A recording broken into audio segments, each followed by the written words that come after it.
Posso ler a mensagem? Então, uma boa noite a todos. Vamos dar início com nossas atividades da noite. O estudo da obra Gênesis, de Allan Kardec. Vamos fazer uma leitura para nos harmonizarmos. A leitura de Carlos Torres Pastorino. Saiba dominar-se e vencer-se a si mesmo. Vitorioso não é aquele que vence os outros, mas o que se vence a si mesmo, dominando seus vícios e superando seus defeitos. A vitória sobre si mesmo é muito mais difícil, e quem consegue isso pode ser classificado como um verdadeiro herói. Aprenda a dominar-se e jamais desanime. Se desta vez não conseguiu, recomece e um dia sairá vitorioso. Então vamos fazer a nossa prece. Vamos então nos harmonizarmos. Vamos elevar o pensamento a Deus, nosso Pai, rogando a Ele que nos assista com a sua permissão para mais um encontro desta noite. Que os nossos familiares e amigos estejam conosco, sob a tutela do nosso Pai Francisco, que Ele possa estar emanando suas vibrações de paz, de amor, de entendimento sobre todos nós. E que este clima, esse ambiente se torne um ambiente de paz, de harmonia, que possam os benfeitores amigos, nossos mentores, nos inspirar para que a gente possa ter um bom entendimento, sendo um instrumento útil para facilitar o estudo da noite.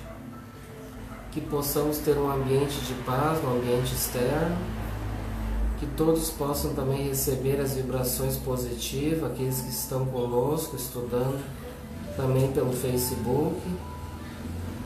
E assim, Senhor, então damos início a mais um encontro da noite de hoje. Que assim seja. Assim seja. Qual é a página e o título? Nós estamos no capítulo 3.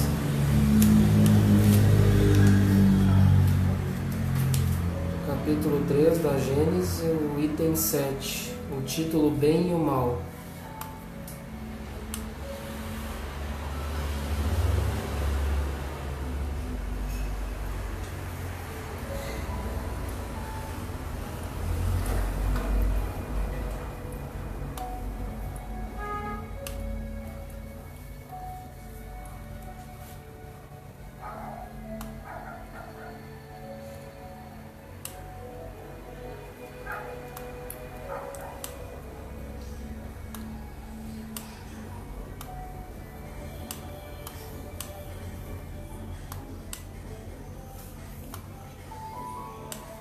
Conseguiu achar?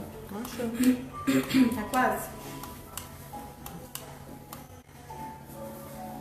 Achei.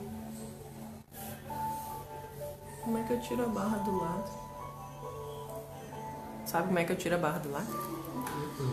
Tem que botar a tela cheia ali embaixo.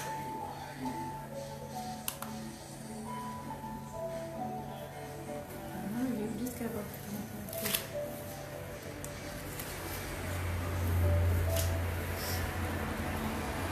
Vamos fazer a leitura do item 7.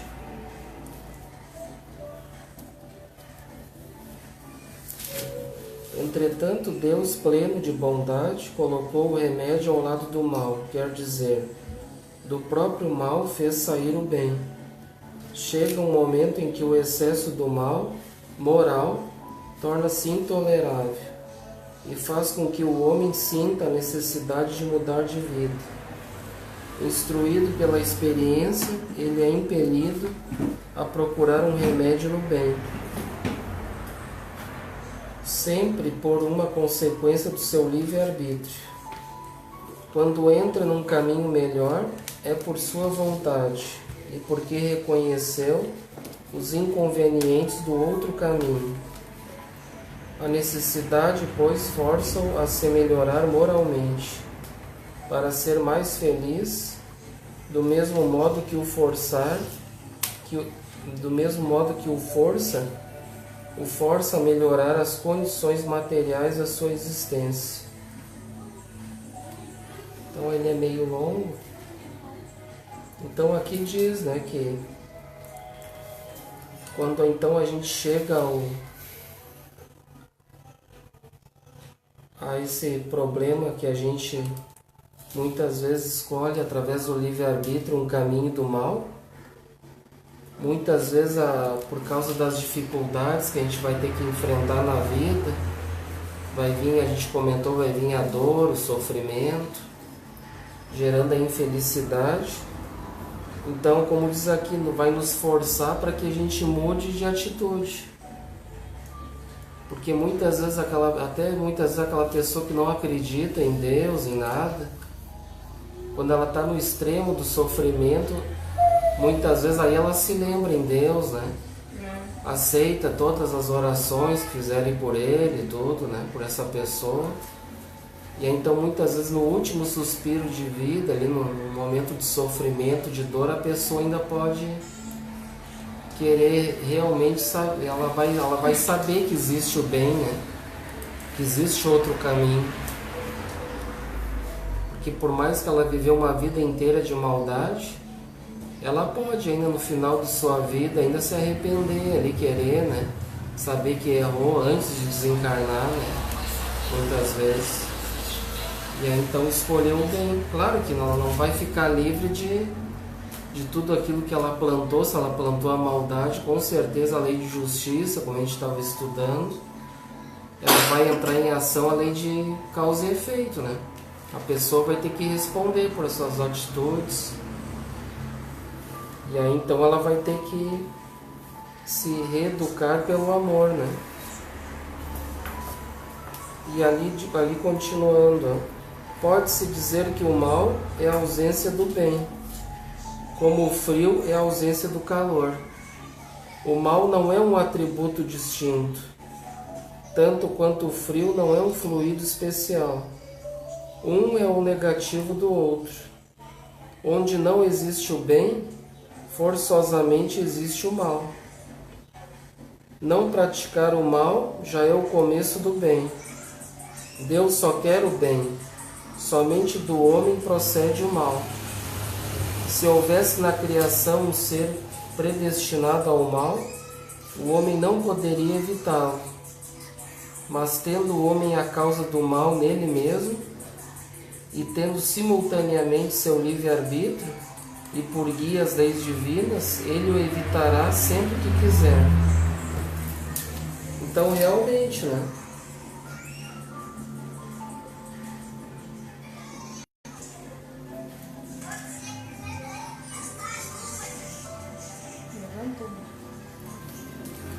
Então realmente, né? Onde não há, mesmo aquela pessoa que se diz que a gente já comentou, diz, mas eu não faço mal, eu procuro viver minha vida, não incomodo ninguém, mas mesmo assim não fazendo bem, automaticamente aqui está ressaltando Kardec que ela está fazendo um mal para a sua vida, né?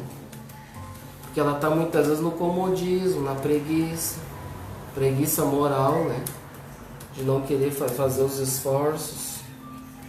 E aí então toda ausência do bem é uma presença do mal, né? Mesmo que a pessoa não possa, e como diz aqui, já é um início de querer, então a pessoa, se ela não faz o mal já, muitas vezes, mas já é um início para ela começar então a fazer o bem também, é um convite, né? Pelo menos ela já saiu daquela maldade deliberada, né? Muitas vezes de fazer o mal para os outros, muitas vezes. Mas aí então ele não fazendo esse mal, o próximo passo já é ele começar então a entender que existem as leis divinas, como diz aqui, e que todos nós devemos praticá-las, né? Cumprir essas leis. Porque muitas vezes, muitas pessoas elas ficam no comodismo, muitas vezes elas não conhecem os ensinamentos, né? As virtudes, os ensinamentos de Jesus, preferem viver uma vida materialista, egoísta muitas vezes. Mas aí então a partir do momento que ela começa a conhecer, relembrar na verdade, porque a gente já tem as leis na consciência, e existem então as religiões para relembrar os ensinamentos de Jesus, as leis divinas. E aí então isso é importante, a partir do momento que ela faz esses esforços para mudar de vida, né? Para deixar aquele homem velho para trás e se tornar um novo homem. É essa que é a proposta para todos nós. deixar o mal e começar a praticar o bem. Então façamos uma comparação com um fato comum. Um proprietário sabe que no final das suas terras existe um lugar perigoso, onde poderia morrer ou se ferir aquele que por ali passasse. O que faz ele para prevenir um acidente? Ele coloca um aviso perto do lugar, proibindo ir mais longe por causa do perigo? Eis a lei, ela é sábia e previdente. Se apesar disso um imprudente, não lhe dando atenção, vai além desse ponto e se acidenta, a quem ele pode queixar-se do fato senão a si próprio?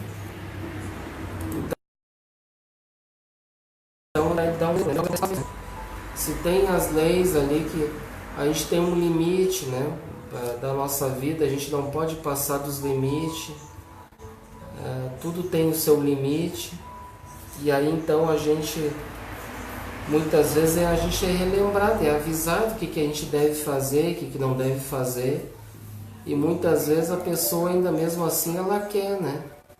Mesmo sabendo, como diz aqui, dá um exemplo que logo adiante lá vai ter um perigo, né? Pode acontecer um acidente, tu segue à frente, então tu tá usando o teu livre-arbítrio para seguir à frente, mesmo sabendo que lá na frente tem esse perigo, né? E aí então a pessoa vai, muitas vezes por causa da sua teimosia, do seu orgulho, muitas vezes ela não quer, né? Então ela segue em frente e vai causar um mal para ela, né? Aquele caminho que ela está escolhendo. O mesmo acontece com o mal. O homem o evitaria se cumprisse as leis divinas, né? Deus, por exemplo, colocou um limite à satisfação das necessidades. O homem é advertido pela saciedade. Se ele ultrapassa esse limite, o faz voluntariamente. As doenças, as enfermidades e a morte que podem resultar daí são, portanto, obra sua e não de Deus. Então aqui ele explica melhor, né? Aquilo que a gente estava vendo antes. Então, a gente é advertido, né? Muitas vezes a gente está excedendo, muitas vezes na alimentação, tá comendo demais, muitas vezes o médico vai te dizer, tu tá acima do peso, tu tem que te melhorar, tu tem que fazer uma alimentação mais adequada, mais balanceada. Aí tu insiste, continua, né, se excedendo nisso, o que vai acontecer? Como diz aqui, vai gerar doenças, né, pelo fato da minha teimosia, da minha rebeldia. Já foi avisado, nós temos o livre-arbítrio, eu posso comer até explodir, entre aspas, né? O ditado popular. Mas só que se eu já me avisaram que se tu continuar assim, muitas vezes tu vai desencarnar. E aí a pessoa não consegue, porque tem aquelas pessoas, muitas das pessoas dizendo, mas eu não consigo parar. É com a mesma coisa com o cigarro, com a bebida alcoólica, né? Com as drogas. Eu não consigo parar. Então são vícios, né?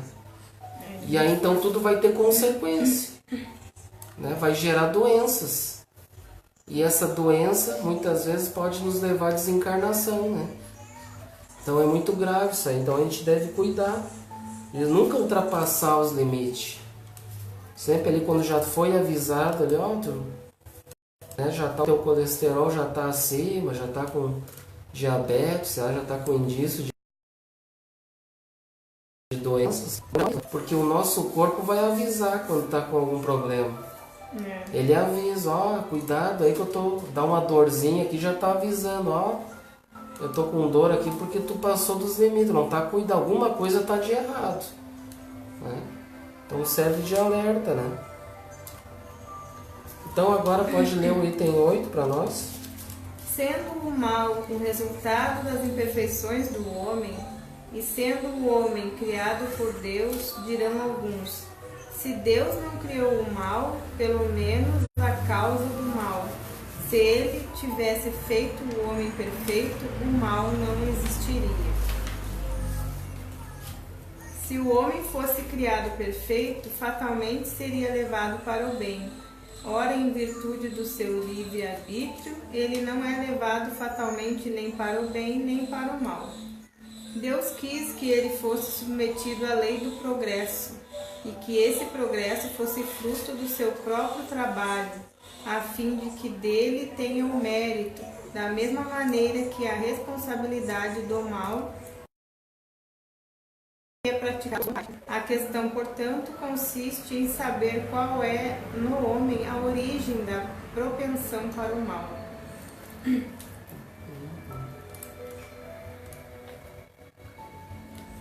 Então, na verdade, Deus não criou o mal, né?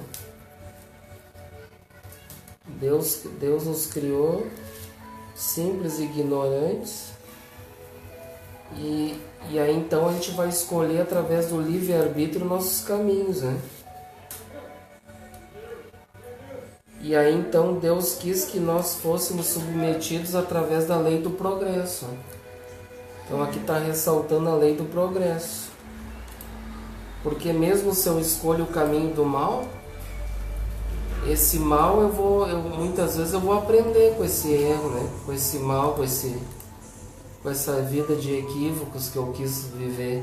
E aí isso vai me trazer um aprendizado para mim. Porque assim como a gente leu ali antes, né? Se eu ultrapassar o limite, extrapolar, não cuidar do meu corpo, aí então eu tenho um livre-arbítrio, né? Mas vai me avisar, ó, tu passou dos limites, tu errou, tem que te melhorar, né? E aí então nós vamos estar sempre submetidos através da lei do progresso. Então o livre-arbítrio, e através das encarnações, nós vamos progredindo, né, sucessivamente, até um dia nós nos tornarmos perfeitos, né, relativamente a Deus, que é o objetivo de todos nós. E aqui diz, né, esse progresso através do fruto do próprio trabalho. Então existe a lei do progresso, ó, e Kardec está falando, ó, também a lei do trabalho. Porque para mim progredir vai exigir trabalho, né? Sim. Eu vou ter que trabalhar, vou ter que me esforçar para evoluir, para crescer. É responsabilidade também. Ou então eu fico na inércia, né? Como a gente sabe, eu tenho um livre-arbítrio, eu posso ficar na preguiça moral, posso ficar na inércia. Só que daí eu vou deixar de aprender naquela vida, não vou evoluir, né? Vou ficar estagnado. E aí então, consequentemente, as próximas vidas vai ser mais difícil, né? O aprendizado, porque eu não aproveitei a chance, né? E aí então, se eu fizer os esforços, se eu progredir, se eu trabalhar, usar a virtude da operosidade, e aí então nós podemos ter um mérito, né? Ó, aqui outra lei do mérito, ó. Viu que as leis aqui não diz, ó, mas está implícito aqui, ó. Kardec está falando bastante leis, né? Viu como é importante a gente estudar as leis, né? Eu posso ter um mérito daquele esforço que eu realizei no limite das minhas forças, ou então eu posso errar também, né? Eu posso falir, no caso, também, né? Pode acontecer de eu ou ficar estagnado muitas vezes. E aqui fala também, ó, da mesma maneira que a lei de responsabilidade, né? Então nós somos responsáveis também pelo mal que é praticado através da nossa vontade. Porque se eu fizer o uso do meu livre-arbítrio para o mal, vai exigir uma responsabilidade dessas atitudes. Não viu que nada é por acaso, que a gente está estudando na quinta, né? As leis de liberdade, responsabilidade e causa e efeito, né? E aí veja aqui o que a gente está lendo aqui agora. Kardec está falando um monte de leis aqui, viu? Que é bom a gente estudar, ó. Que a gente vê que leis implícitas, né? Olha quantas leis ele está falando aqui. E aí então nós vamos ser... O homem é a origem da propensão para o mal. Aqui diz assim, ó, a questão, portanto, consiste em saber qual é no homem a origem da propensão para o mal, E aí tem uma nota de rodapé, número 30, né? Vamos ler. Diz assim: o erro consiste em se querer que a alma tivesse saído perfeita das mãos do Criador, quando este, ao contrário, quais que a perfeição fosse o resultado da depuração gradual do espírito e sua própria obra. Então aqui está falando sobre, no caso, se a gente já fosse criado perfeitos, né? Como muitos acham que, por exemplo, que nem Jesus. Ah, mas Jesus já foi criado anjo perfeito, né? Então muitos têm essa tese ainda, que já foram criados os demônios, né? E os anjos. E aí então aqui ele diz que quando este, ao contrário, quis que a perfeição fosse o resultado da depuração gradual do espírito e sua própria obra. Então nós irmos nos depurando individualmente, gradativamente até a perfeição relativa, né? Então, pelo que a gente viu ali, através dos nossos esforços, né? Nós temos o livre-arbítrio, nós vamos reencarnando, que o objetivo da reencarnação, na questão 132 do Livro dos Espíritos, né? O objetivo da encarnação é a evolução espiritual, que a gente viu também. Então, através dessas encarnações, nós vamos crescendo, vamos evoluindo, né? E aí depende muito de cada espírito o seu crescimento individual, né? Não depende de outros, né, para evoluir também, né? É individual o processo. Ou seja, então uns podem demorar mais, né? Porque tudo vai depender da vontade, né?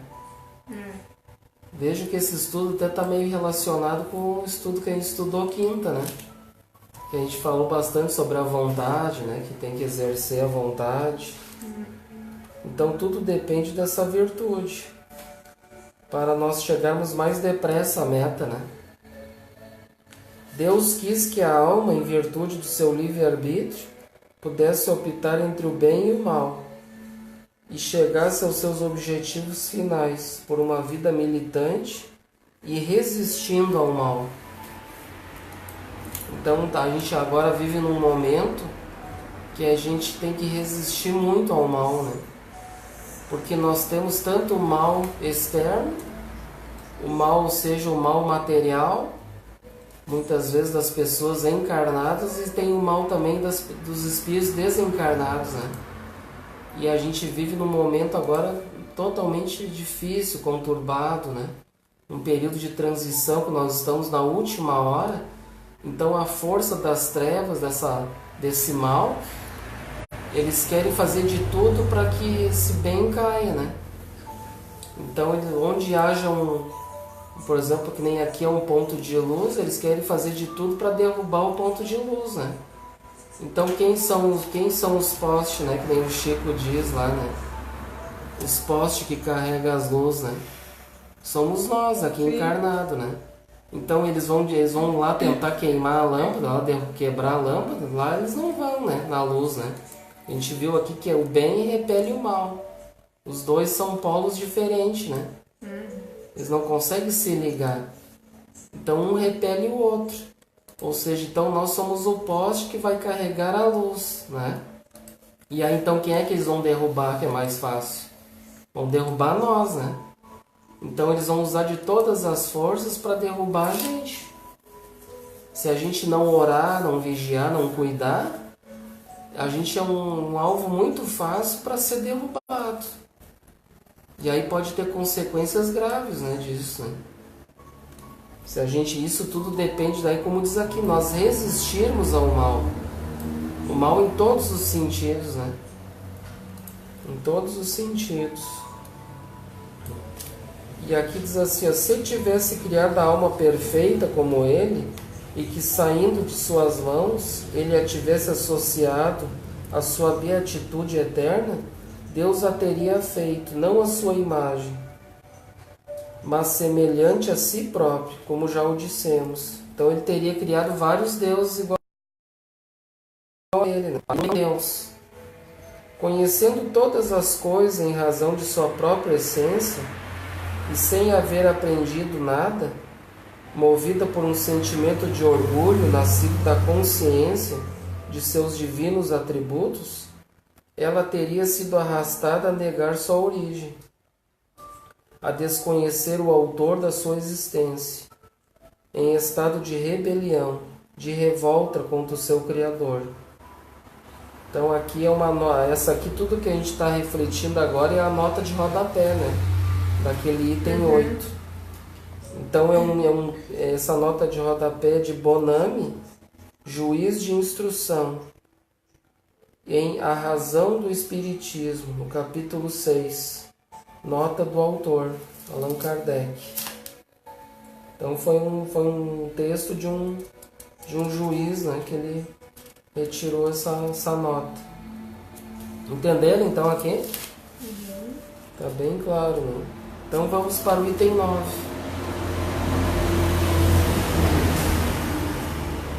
Estudando-se todas as paixões, o mesmo todos os vícios, vê-se que aqueles têm sua origem no instinto de conservação. Esse instinto se encontra em toda a sua força nos animais e nos seres primitivos, que mais se aproximam da animalidade. Ali ele domina sozinho, porque eles ainda não há para equilíbrio o senso moral. O ser ainda não nasceu para a vida intelectual. À medida que a inteligência se desenvolve, o instinto, ao contrário, se enfraquece, porque a inteligência domina a matéria com a inteligência que é raciocínio. Nasce o livre-arbítrio, que o homem usa a seu bel prazer. Para ele somente então começa a responsabilidade de seus atos. Então aqui diz que nós ainda, quando a gente nasce lá na nossa origem, nós temos uma origem muito ainda instintiva lá no início quando a gente passa para o reino nominal, né?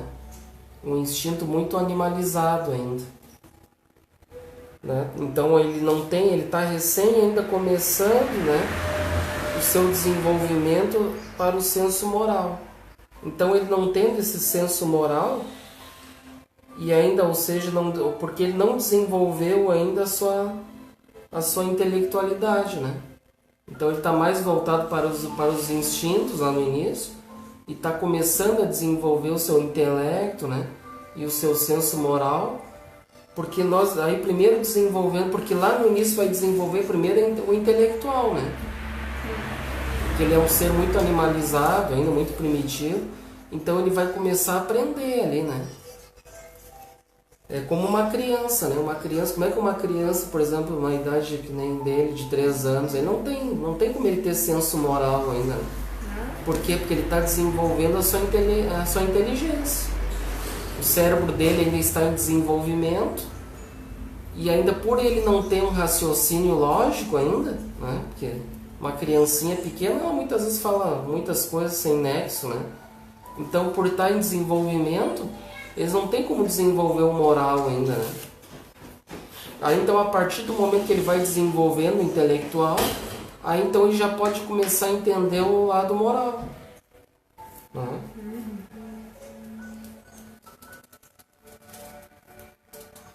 E aí diz aqui, ó, com a inteligência que raciocina, nasce o livre-arbítrio.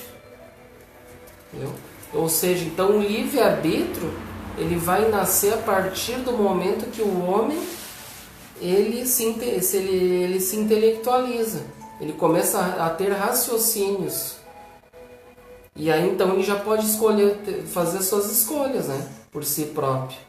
Quando ele já consegue raciocinar, já tem uma inteligência que ele já pode fazer suas escolhas entre o bem e o mal, entre o certo e o errado, aí então ele já tem o seu livre-arbítrio, né? Então, ou seja, lá no início, quando a gente passa para o reino nominal, a gente tem um livre-arbítrio ainda cerceado, né? A gente tem um livre-arbítrio ainda não, um livre-arbítrio meio controlado ainda, né? A gente é tutelado como se fosse uma criancinha, né? Então tem um benfeitor ali que vai estar me segurando pela mão, muitas vezes vai me ajudar ali, né? naquele início ali de infância espiritual, né? Quando a gente passa para o reino nominal. E aí, então, a partir do momento que ele vai tendo maturidade espiritual, que ele começa a desenvolver o seu intelecto, começa a ter raciocínios lógicos, aí então ele já pode optar por um caminho, né? Ou seja, então o pai, entre aspas, ou mãe espiritual que está ali guiando aquele espírito lá no início, ele já vai começando a se afastar aos poucos. Tipo assim, uma criança que vai crescendo, né? Que agora, uma criancinha de 3 aninhos, ele tem que estar sempre bem firme, segurando a mãozinha dele para onde a gente vai, né? Mas a partir do momento que ele começa já a ter raciocínio por conta própria, ele já sabe que não deve atravessar a rua sozinho, ele cuida, ele já sabe dos perigos. Então aquele benfeitor já pode deixar ele caminhar com as próprias perninhas dele, né? Claro que ele vai ficar olhando de longe. Aqui, por exemplo, uma criança que já está maior, já sabe que é perigoso na rua, tudo, vai lá no armazém comprar um pão, né?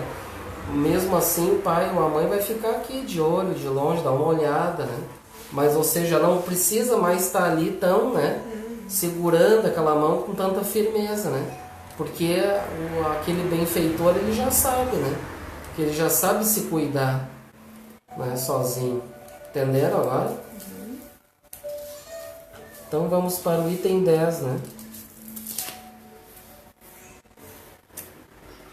O destino do espírito é a vida espiritual, porém, nas primeiras fases da sua existência corpórea, ele só tem carências materiais a satisfazer. E para tal, o exercício das paixões é uma necessidade para a conservação da espécie e dos indivíduos, materialmente falando. Mas saindo desse período, ele tem outras necessidades, a princípio semi-morais e semi-materiais, depois exclusivamente morais. É nesse momento que o espírito domina a matéria, e se ele se libera da sua opressão, ele avança pela senda providencial, ele se aproxima do seu destino final. Se ao contrário deixa-se dominar por ela, ele se atrasa e se identifica com o bruto.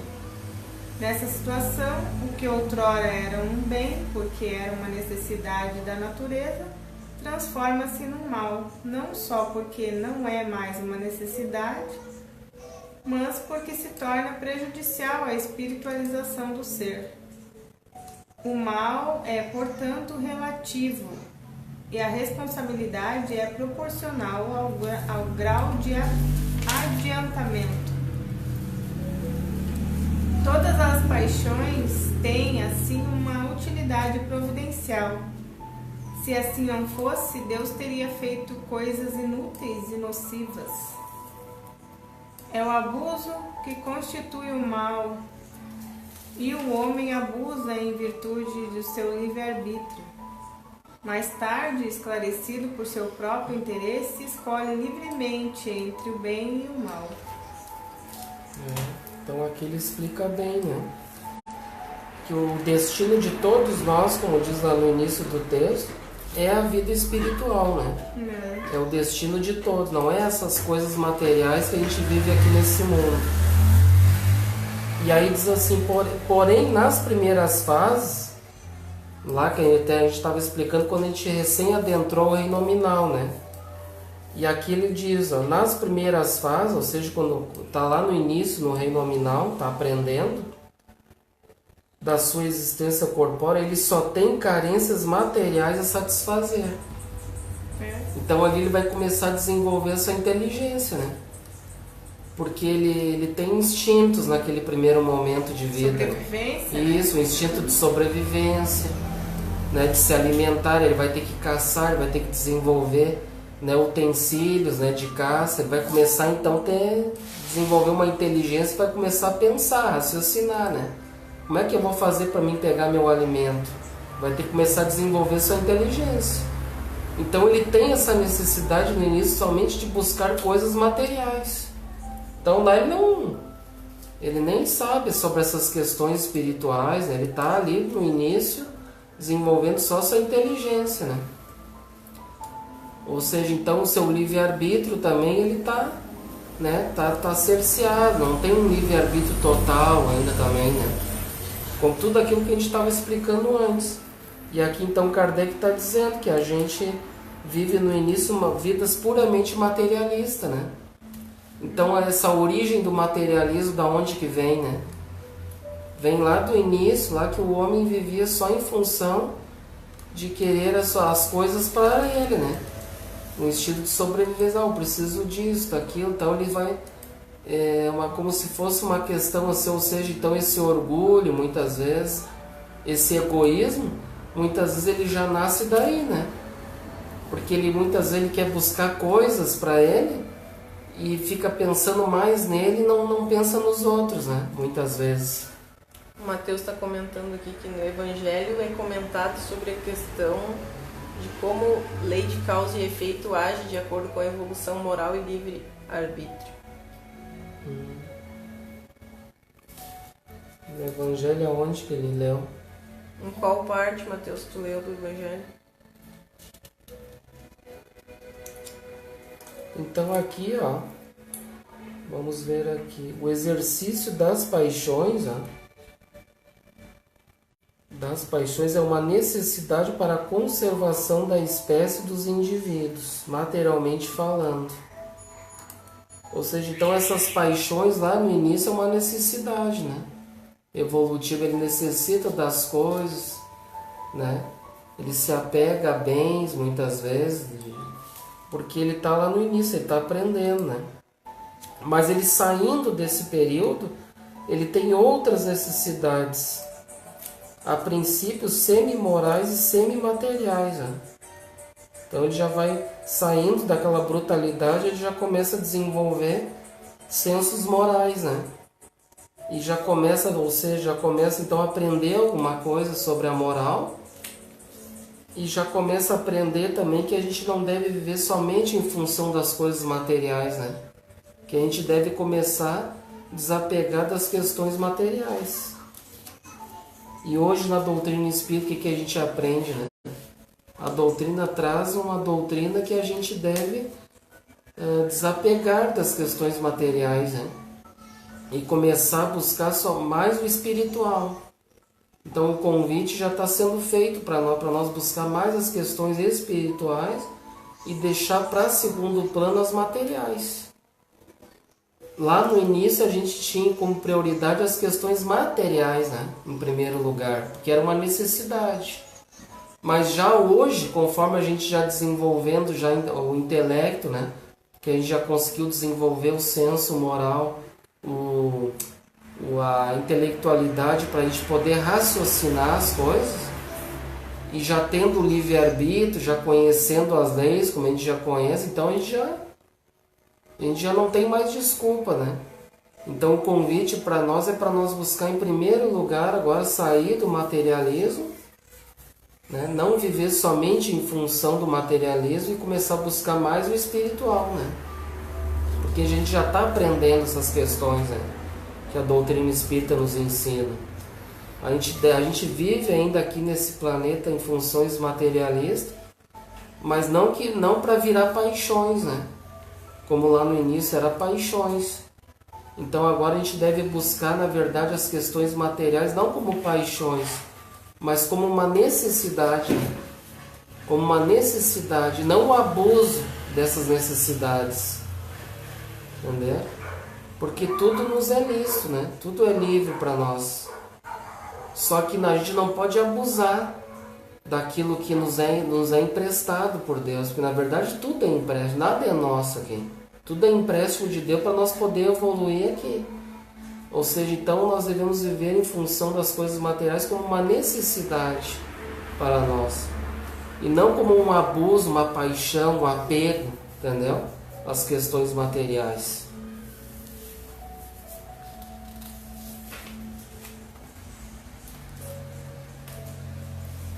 Mais tarde, esclarecido por seu próprio interesse, escolhe livremente entre o bem e o mal.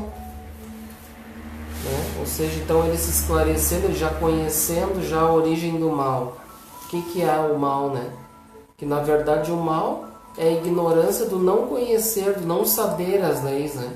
De não vivenciar essas leis. Ou seja, então o mal seria isso. O mal é a ignorância. O mal seria nós não buscarmos realmente para buscar as virtudes, né? O conhecimento, sentir, praticar, né? Isso seria o mal, na verdade. E aí então a gente já pode ter essa escolha, né? Entre eu ficar nesse caminho de eu querer viver uma vida na ignorância, de não saber as leis, de não buscar, ou então de sair, né? Deixar esse homem velho, ignorante para trás, bruto, né? Muitas vezes, e buscar um homem novo, né? Um homem novo, um homem espiritualizado, né? Buscar se espiritualizar, né? Praticando as virtudes. Entenderam, gente? Ficou bem claro, né? Mateus respondeu a tua pergunta no livro Evangelho segundo o Espiritismo, no capítulo 4, item 25. A gente viu aqui que as obras básicas, muitas coisas, ela vai, como a gente diz, a gente está estudando outra obra, daqui a pouco alguma coisa bate com outro livro, né? Então, muitas vezes a gente vai estudar e vai buscar o mesmo assunto em outras obras, né? Porque tem, né? Que nem, por exemplo, aqui que nós vamos entrar agora no subtítulo do capítulo 3. O instinto e a inteligência agora, né? No item 11. E aí, antes de nós começar esse o instinto e a inteligência, eu trouxe para nós aqui, então, como a gente disse assim, então nós estudando esse livro assim sequenciado, né? Mas muitas vezes é bom, por exemplo, a gente pega um título, que nem esse, o instinto e a inteligência, ele vai explicar aqui tudo, né? Em várias páginas. Mas é importante nós buscar, muitas vezes, esse mesmo título, ele está em outras obras de Kardec. Então, nós sair um pouco daqui, buscar nas outras para fortalecer esse conteúdo, né? Que a gente podia só ler aqui, mas então a gente vai ir para outra obra para conhecer. Então, esse assunto, o instinto e a inteligência, tem outras obras. Ó. E a obra que nós vamos estudar agora, referente a esse o instinto e a inteligência, é no Livro dos Espíritos, da questão 71 a 75. Ó. Então eu vou ler, aí depois tu lê o comentário, hein? Que aí tem, né? Vamos ver, questão 71. Vamos ver se vai fechar com o tema que nós vamos adentrar agora. O título é o Princípio Vital do Livro dos Espíritos, no livro 1, no capítulo 4. E o título, a Inteligência e Instinto. Viu? Questão 71. Essa tradução aqui é de Herculano Pires, do Livro dos Espíritos. Então, de repente, não vai bater muito com as outras, mas o sentido é o mesmo, né? Então, questão 71. A inteligência é um atributo do princípio vital? Tu viu aqui que aqui no Livro dos Espíritos aqui fala sobre o princípio vital? E tem alguns estudos que traz a questão fluido vital, né? Fluido vital. Então a gente vê aqui que no fluido vital, na verdade, esse termo fluido vital não existe, né? Porque na verdade é um princípio vital. E aí fica um convite para todos, quem tiver interesse em dar uma pesquisada, dar uma aprofundada, para saber mais sobre isso, nós não vamos entrar agora em discutir muito sobre esse assunto, mas fica um convite para quem quiser pesquisar, pesquisem na internet Revolução Espírita. O autor é Paulo Henrique de Figueiredo e ele lançou uma outra obra da Gênesis. Ele é um pesquisador espírita. Eles fizeram todo um trabalho de traduzir a obra original de Kardec, a primeira obra de Kardec, ele traduziu também. Então nós temos esse aqui, que também é da primeira edição, da primeira à quarta edição, né? Da editora Celde. É uma tradução da primeira edição. Eles também fizeram um trabalho, buscaram os original, fizeram uma outra tradução que eles fizeram, claro, com o mesmo sentido que esse, né? Só que muda os termos, o sentido fica igual, da editora FEAL, Fundação Espírita André Luiz. Então eles também fizeram esse trabalho de restaurar essa primeira edição, né? Então ele explica bem nesse site, Revolução Espírita, quem quiser pesquisar, ele explica bem sobre essa questão do princípio vital, né, que foi modificado, que muitos mudaram para fluido vital, e que na verdade não é. Né? Então estudem lá, dêem uma pesquisada, lá se aprofundem, que é bem legal. Né? Quem quiser ver mais, tem até palestra, tudo dele, seminário, que é bem... Fica o convite daí, né? Para quem quiser saber mais, se aprofundar. Então vamos voltar para a questão 71. Ele pergunta, o Kardec pergunta aos benfeitores, a inteligência é um atributo do princípio vital? Então ele quer saber esse princípio vital. O que é o princípio vital? Que dá vida aos seres orgânicos, né? Então esse princípio, ele tem inteligência? É isso que ele quer saber. Ele é inteligente, esse princípio vital? Não? Vamos ver a resposta? Logo de cara eles dizem que não, né? Pois as plantas vivem e não pensam, ó. Então seres orgânicos, né? Não tendo mais do que a vida orgânica, a inteligência e a matéria são independentes. Pois um corpo pode viver sem inteligência, mas a inteligência não pode manifestar-se por meio dos órgãos materiais. Somente a união com o espírito dá inteligência à matéria animalizada.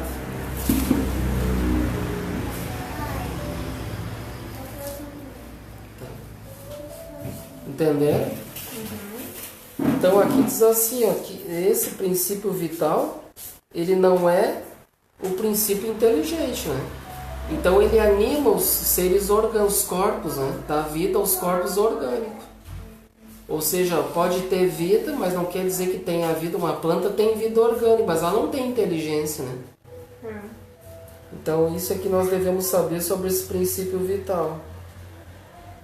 Terminou ali, né? Ficou mais ou menos igual a tradução, né? Ficou parecido. Tem um comentário, né?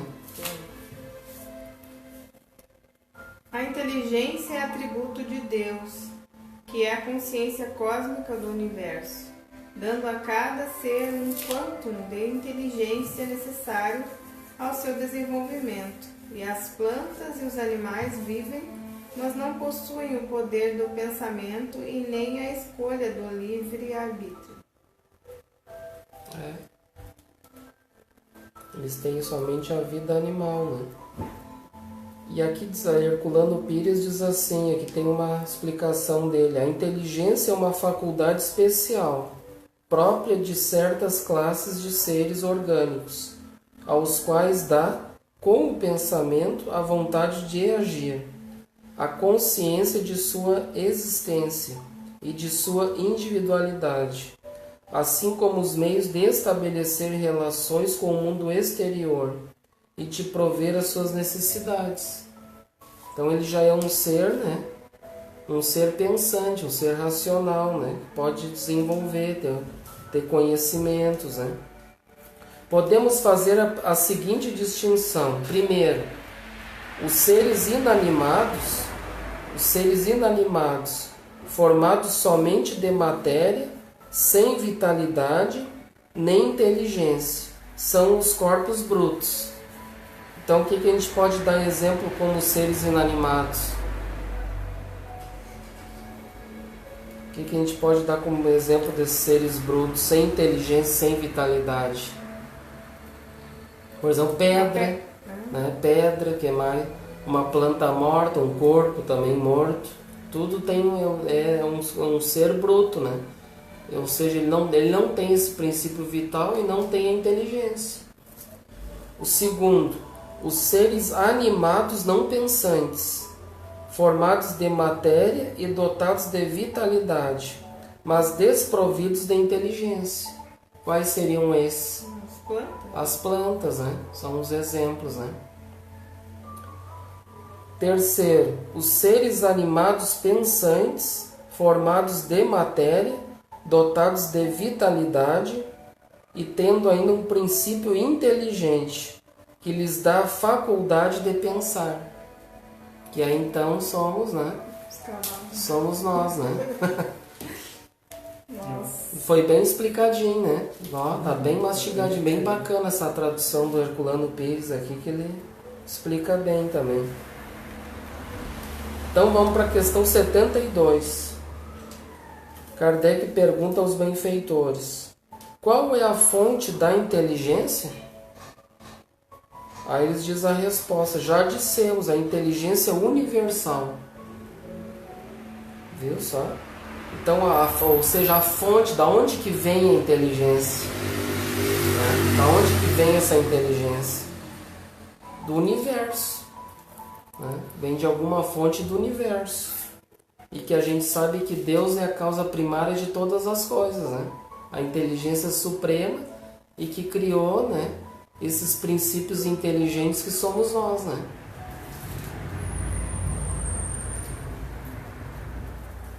Tem um comentário. Acima de tudo está sempre Deus, que é o Criador, mantenedor, desorganizador dos seres e das coisas. É dele que partem todos os atributos de inteligência, sabedoria, bondade e todas as outras virtudes que conhecemos. Do instinto partimos para a razão, e da razão chegamos ao juízo, que é o fim da nossa jornada no campo das conquistas materiais e espirituais.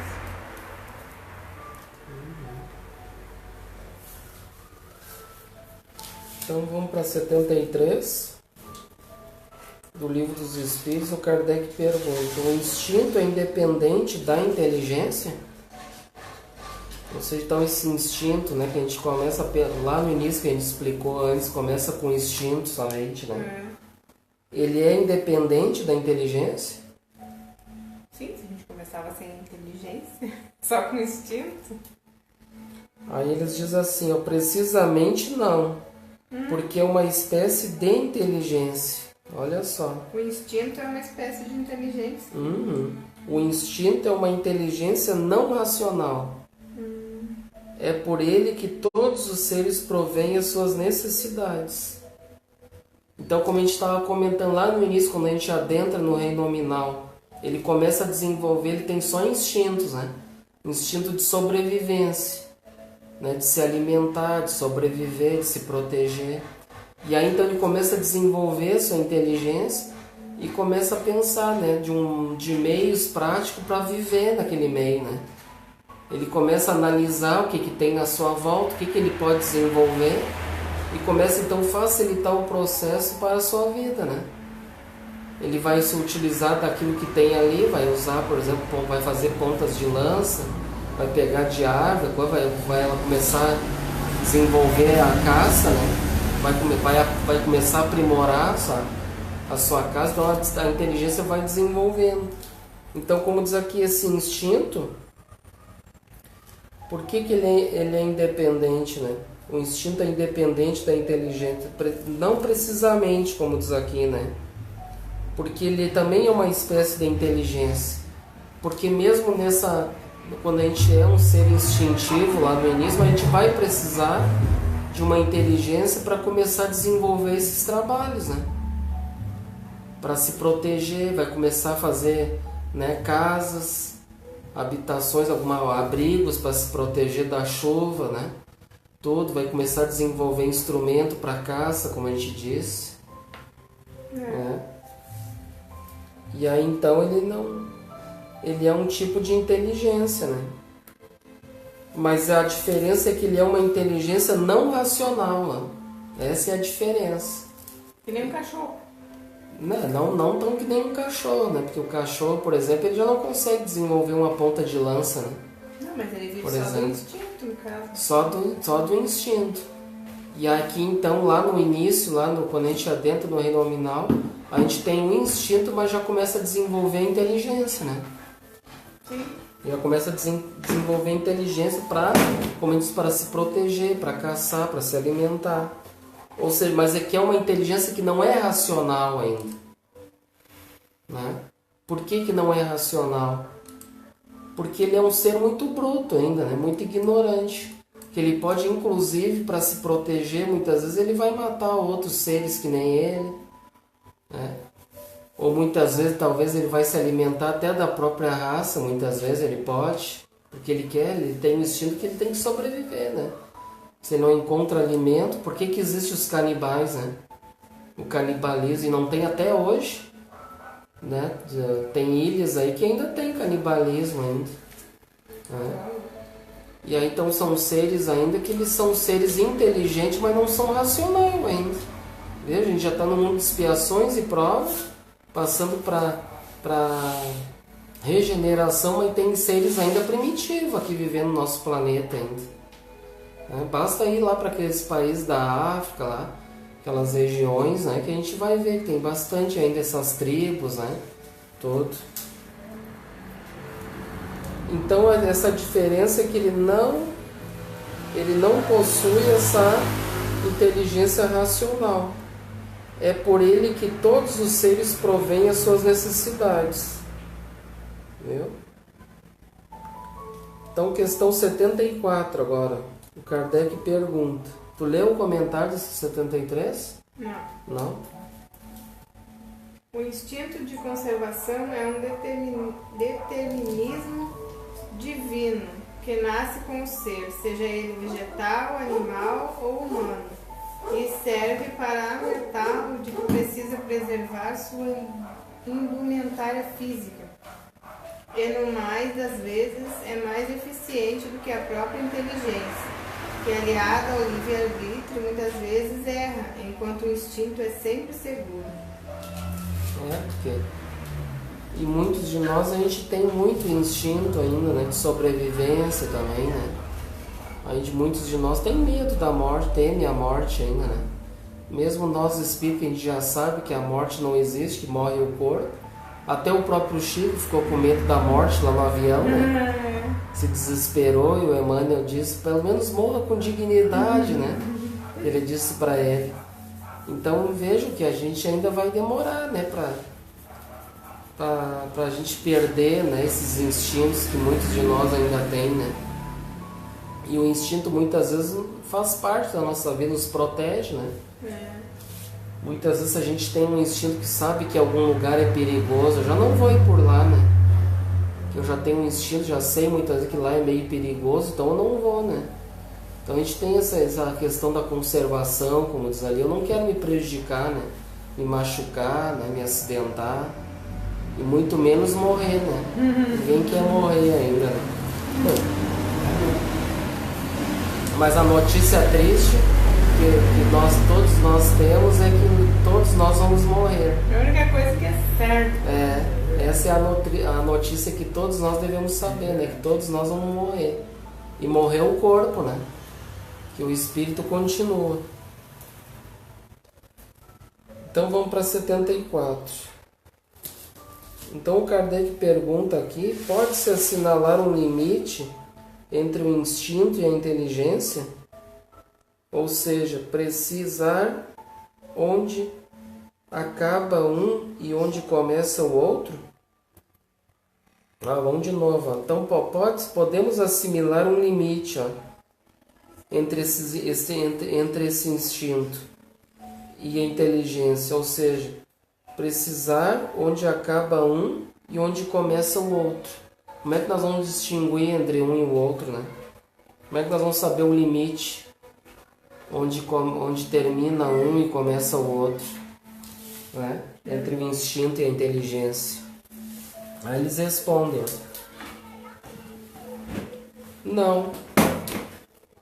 não pode se assinalar um limite entre o instinto e a inteligência, porque eles frequentemente se confundem, mas podemos muito bem distinguir os atos que pertencem ao instinto dos que pertencem à inteligência.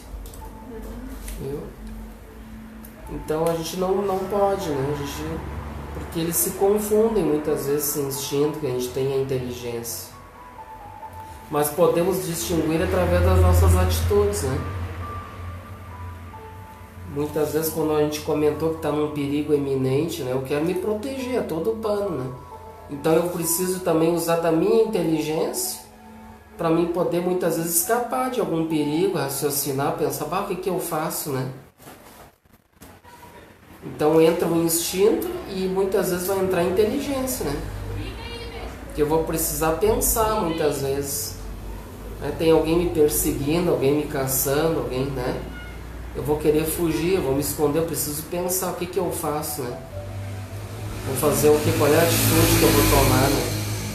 Então eu tenho aquele instinto que eu quero me conservar, né? De sobrevivência, e ao mesmo tempo eu preciso da minha inteligência para usar meios para me proteger, né?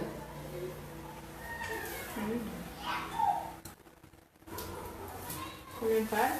Uhum. O instinto é sempre uma voz interna que o avisa do perigo, enquanto a inteligência é sempre utilizada para direcionar o livre-arbítrio, que às vezes falha. Nunca devemos abandonar a voz do instinto, que em síntese é a voz de Deus dentro de nós mesmos. Muitas vezes nos alertando, né, de um perigo, porque às vezes a gente está caminhando assim e vem uma ideia assim, tá meio perigoso por ali, não vai por aqui que vai dar problema, né? Então tem essa voz, esse instinto, né? E que muitas vezes é uma inspiração, muitas vezes um instinto para não ir por ali, porque vai acontecer alguma coisa, né? Então vamos para 75. É acertado dizer que as faculdades instintivas diminuem à medida que crescem as intelectuais? Então tudo que a gente viu até agora, será que vai diminuindo o instinto e vai aumentando a inteligência?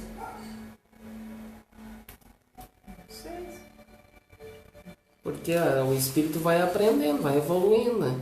Vai cada vez mais desenvolvendo a inteligência. É pra ser? Através da evolução. Mas será que a gente não vai ter um instinto? Não sei. É como diz aqui, vai diminuindo, daí no caso, a partir do momento que eu vou evoluindo, crescendo intelectualmente, eu vou ficando cada vez mais inteligente, e essa inteligência a gente sabe que pode chegar a uma onisciência relativa a Deus, né? Não igual a Deus. Então, ou seja, onisciência, o que é? Seria o todo ciente de tudo, né? Então ele possui todas as ciências. Então ele chegou ao cume da inteligência, digamos assim, né? Então ele conhecendo tudo, ele vai precisar de instinto se ele já conhece tudo? Não vai precisar, né? Vamos ver o que ele diz aqui. O instinto sempre vai existir, ó. Viu só? Viu que interessante? Mas o homem o negligencia, viu só? O instinto pode também conduzir ao bem. Ele nos guia quase sempre, e às vezes mais seguramente que a razão. Ele nunca se engana. Viram só? Então mesmo a gente chegando a essa onisciência relativa, nós sempre vamos ter o instinto também, hein? Porque tu nunca vai ser Deus. O instinto é a voz de Deus dentro de nós, ele disse. Viu só? Por isso que ele está sempre certo. Porque na verdade Deus não precisa de instinto, né? Se ele é a causa primária de tudo, ele precisa de instinto do quê? Para quê, né? Mas nós sempre vamos precisar, né? Desses instintos. Claro que nós vamos nos aperfeiçoando cada vez mais, e o instinto vai ficando relativo conforme a evolução do espírito, né? Que como a gente raciocinou ali antes, no início, quando a gente adentra o reino nominal, nós vamos ter o instinto como predominância absoluta ali, né? Somente o instinto. Mas a partir do momento que nós vamos desenvolvendo o intelecto, eu já começo a ter mais inteligência, né? E menos instinto, mais raciocínio, né? Aí o instinto vai ser, como disse ali, né? Vai ser muitas vezes aquela voz, né? Na consciência, aquele alerta, muitas vezes, né? para me precaver, né, de algum problema, algum perigo, né? Bem legal. Então é isso, né, gente? Que daí o comentário? Ah, tá. Mesmo quando alcançamos um alto grau de intelectualidade e moralidade, ainda assim o instinto se faz necessário, porque faz parte de um sistema de alerta que o homem traz consigo e não pode ser desprezado, porque é muito mais seguro do que a inteligência. Aí para nós encerrar aqui o Livro dos Espíritos, vou ler essa 75A. Aqui não. Por que a razão não é sempre um guia infalível? Aqui Kardec pergunta, por que a razão não é um guia infalível? Aí eles respondem, ela seria infalível se não existisse, falseada pela má educação, pelo orgulho e egoísmo. O instinto não raciocina. A razão permite ao homem escolher, dando-lhe o livre-arbítrio. Viu só? Então ela seria infalível se não existisse, né? Essa razão. E muitas vezes é falseada pela má educação, né? Muitas vezes a gente pode ser educado dependendo dessa razão, pode ser uma razão muitas vezes falseada, né? Para nos levarmos a caminhos equivocados, né? Porque a razão a gente pode ter, por exemplo, assim, eu posso estar errado, mas para mim eu tenho a razão de que eu estou correto. Mas muitas vezes a minha má educação me levou a falsear a minha razão, através do meu orgulho e do meu egoísmo, porque eu tenho razão. Bem interessante essa questão da razão, né? Depende pode ser falseada pela má educação, né? E através das maiores chagas da humanidade, que é o orgulho e o egoísmo. Isso me lembra sempre aquela sujeirinha no canto da sala. O instinto não raciocina, ó, gente. O instinto não raciocina, viu? Que a gente viu lá no início, né? Ele não tem um raciocínio, né? Porque ele ainda não possui uma inteligência, né? Ainda aprimorada. A razão permite ao homem escolher, dando-lhe o livre-arbítrio. Viu? Então, através da razão, vai muitas vezes nos direcionar, né? Vai nos dar a opção para nós escolher, né? Entre um caminho e outro. E muitas vezes eu posso estar convicto, né? Eu tenho a razão de que eu estou no caminho certo, para mim. Mas talvez eu possa não estar no caminho correto. Eu posso estar equivocado. Eu tenho livre-arbítrio. E muitas pessoas podem trazer seus pontos de vista. Olha, meu, estou no caminho errado, não é assim. Não, eu estou certo. Vocês que estão errados, não é assim? O orgulho e egoísmo. O livre-arbítrio. Aqui tem uma explicação do Herculano Pires. Ó. O instinto é uma inteligência rudimentar, que difere da inteligência propriamente dita, por serem quase sempre espontâneas as suas manifestações, enquanto as daquela são resultado de apreciações e de uma deliberação. O instinto varia em suas manifestações, segundo as espécies e suas necessidades. Nos seres dotados de consciência e de percepção das coisas exteriores, ele se alia à inteligência, o que quer dizer a vontade e a liberdade. Entendeu? Então depende muito da evolução espiritual, né? Essa questão do instintiva, né? As suas manifestações segundo as espécies e as necessidades, né?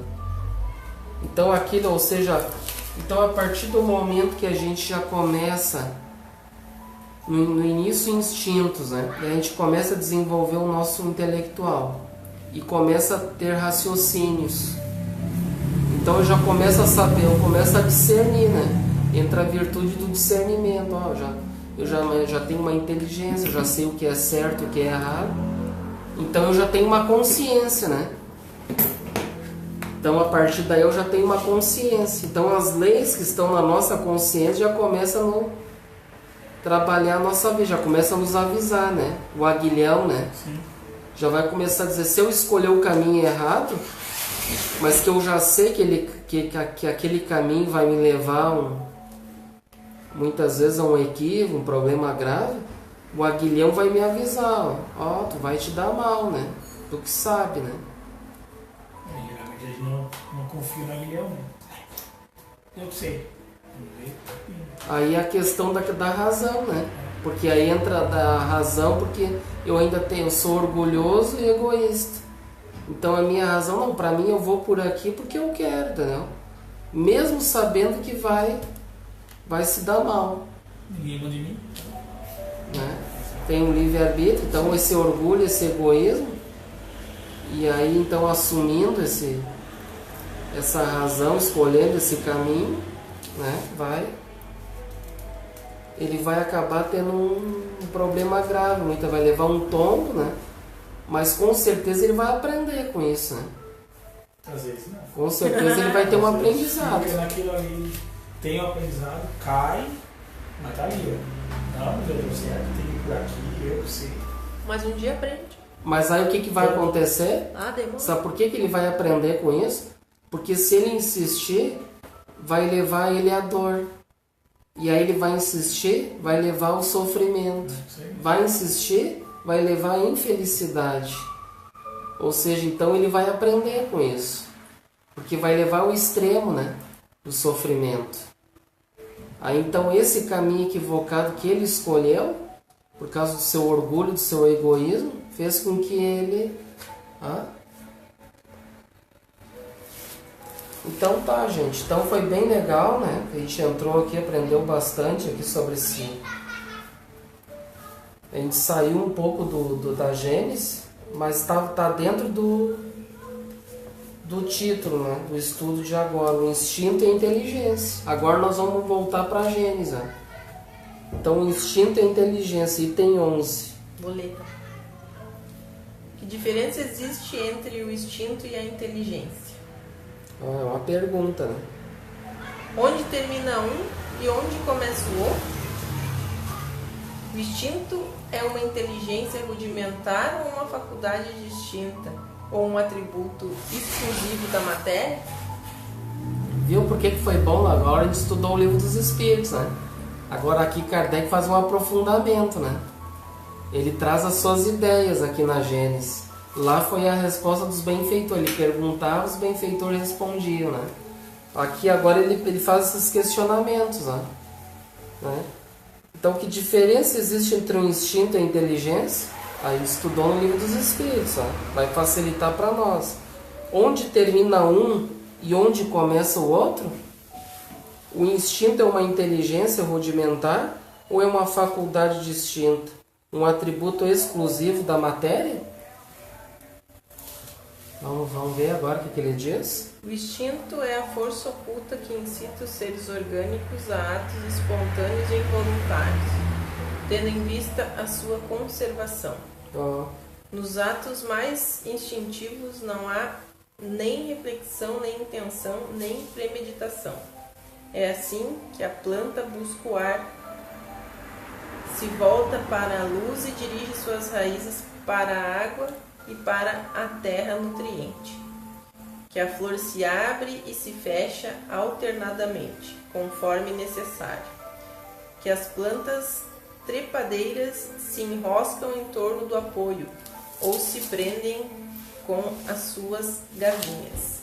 É pelo instinto que os animais são advertidos do que lhes é útil ou nocivo, que se dirigem conforme as estações para os climas propícios, que constroem sem receberem nenhum ensinamento com mais ou menos arte, segundo as espécies, leitos macios e abrigos para suas crias, armadilhas para prender a presa de que se nutrem. É assim também que manejam habilmente as armas ofensivas e defensivas de que são providos. É ainda pelo instinto que os sexos se aproximam, que a mãe protege os seus filhotes e que estes procuram o seio materno. Viu só? Aí, então, o que diz aí? Viu que ele explicou bem agora? Agora, ou seja, a gente estudou aquelas questões, então a gente agora somou com isso aqui, fechou todas, né? E aqui ele explica bem agora o que é um instinto, né?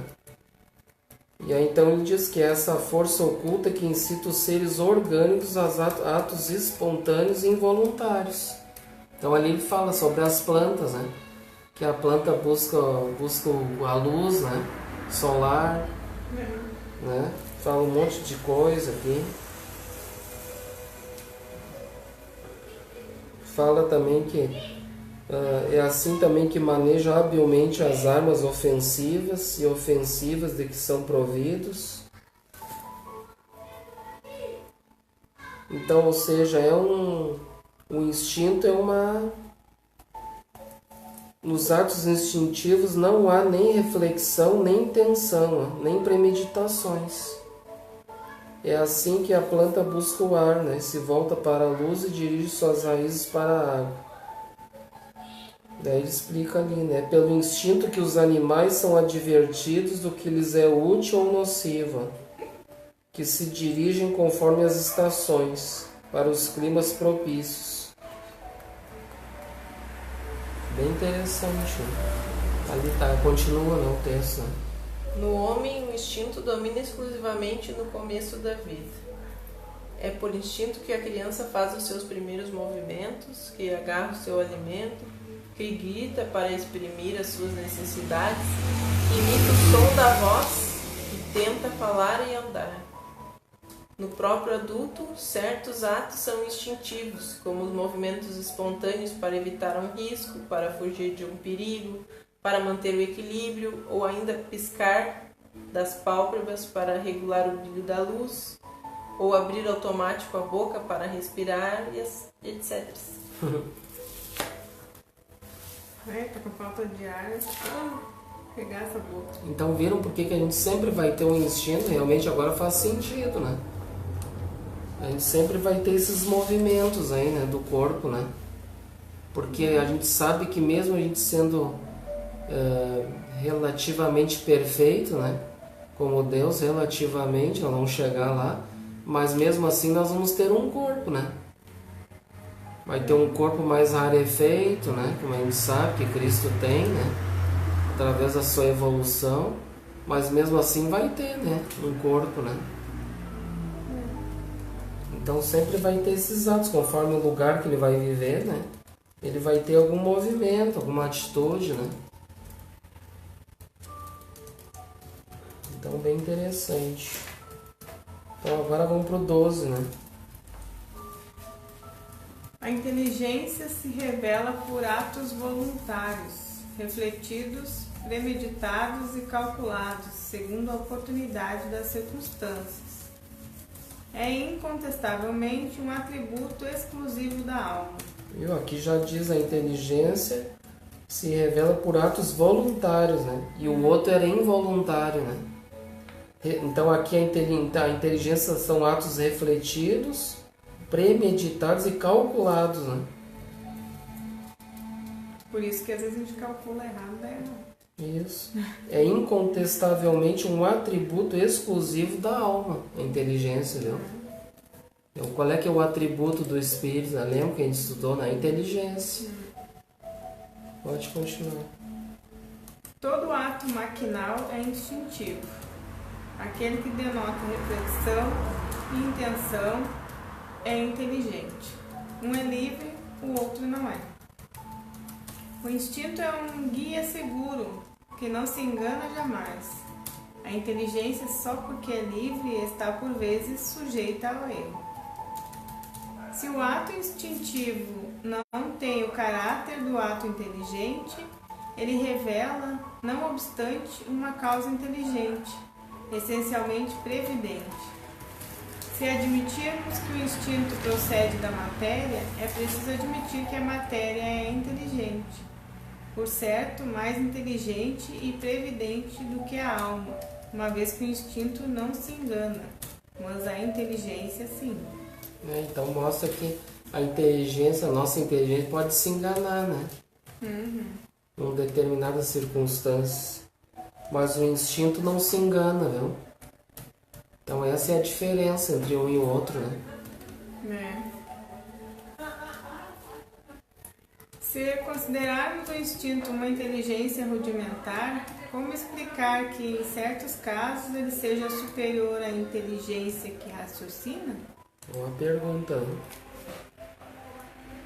Que ele dê a possibilidade de executar coisas que ela não pode realizar?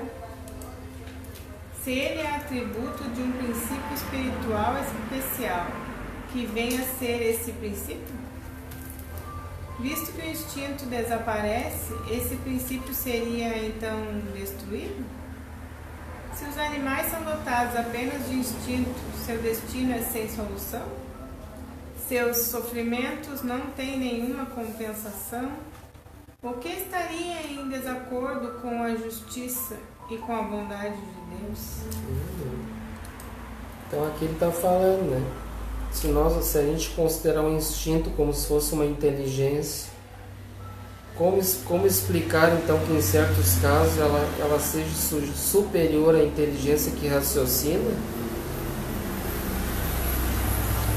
Que ele dê a possibilidade de executar coisas que ela não pode realizar? Então, se ele é um atributo, né, de um princípio espiritual, que venha a ser esse princípio? Então, visto que o instinto então desaparece, né? Visto que o instinto desaparece, esse princípio seria então destruído?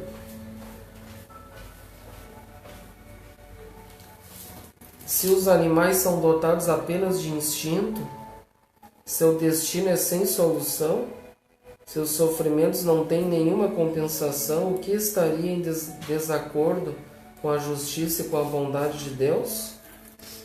Então é como a gente estudou antes, né? Os dois vivem juntos, né? O instinto e a inteligência, não tem como separar, né? Viver só com a inteligência, sem o instinto, né? Então um precisa do outro, né? É importante que, como disse lá antes, a inteligência ela pode falhar, né? Ela pode errar, o instinto já não erra. Porque lá no início, como a gente viu até, por exemplo, no reino animal, eles vivem somente com o instinto, né? Tem algum tipo de inteligência, sim, mas a diferença é que é uma inteligência não racional, né?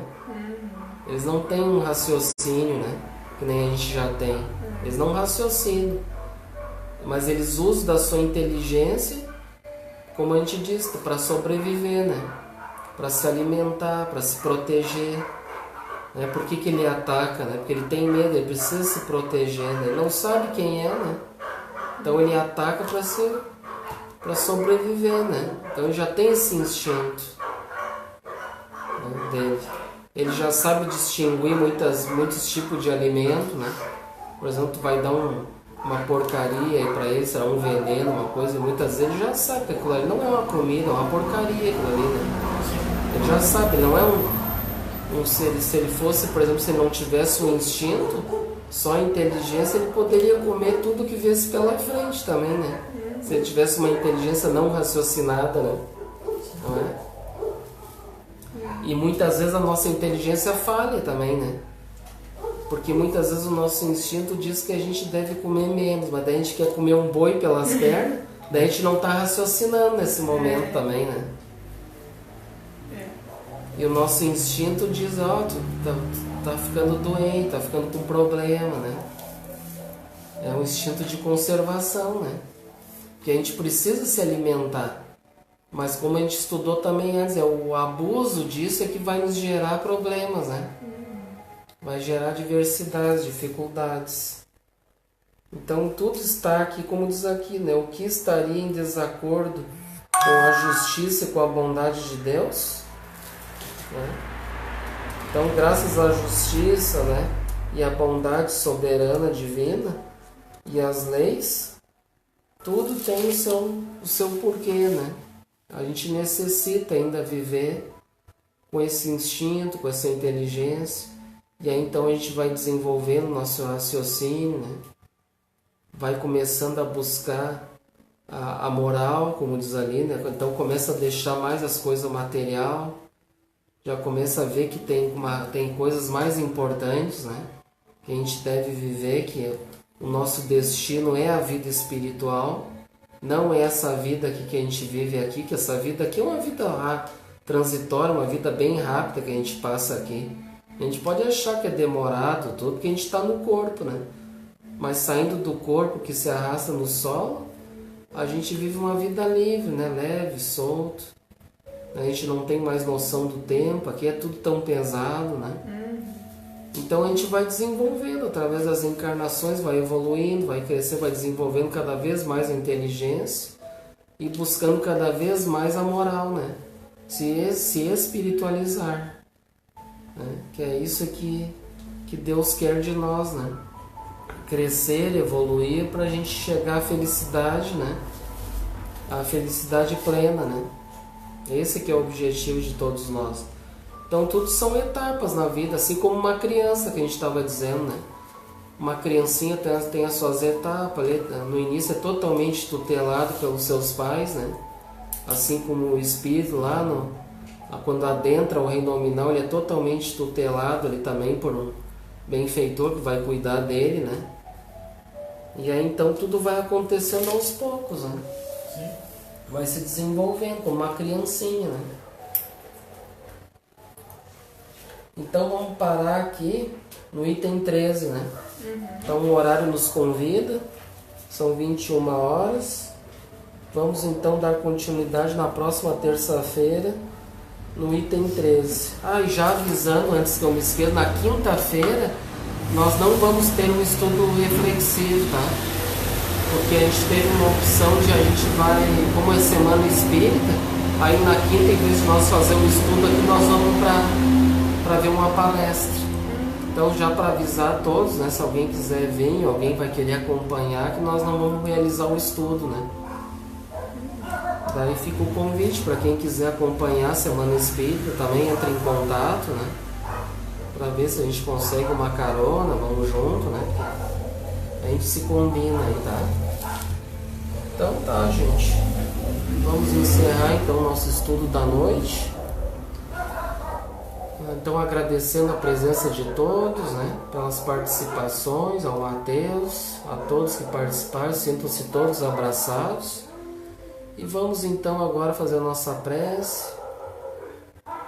Vamos então agradecer a Deus por essa oportunidade de estarmos aqui reunidos, aprendendo em torno da doutrina espírita, que a gente possa cada vez mais aprender para crescer e evoluir rumo à felicidade que Deus quer de todos nós, que a gente possa sair da ignorância, do não saber, do não sentir, do não vivenciar essas leis, que a gente possa cada vez mais, tendo fé, tendo força, tendo esperança em Jesus, nosso Mestre, que é o nosso guia, o nosso modelo,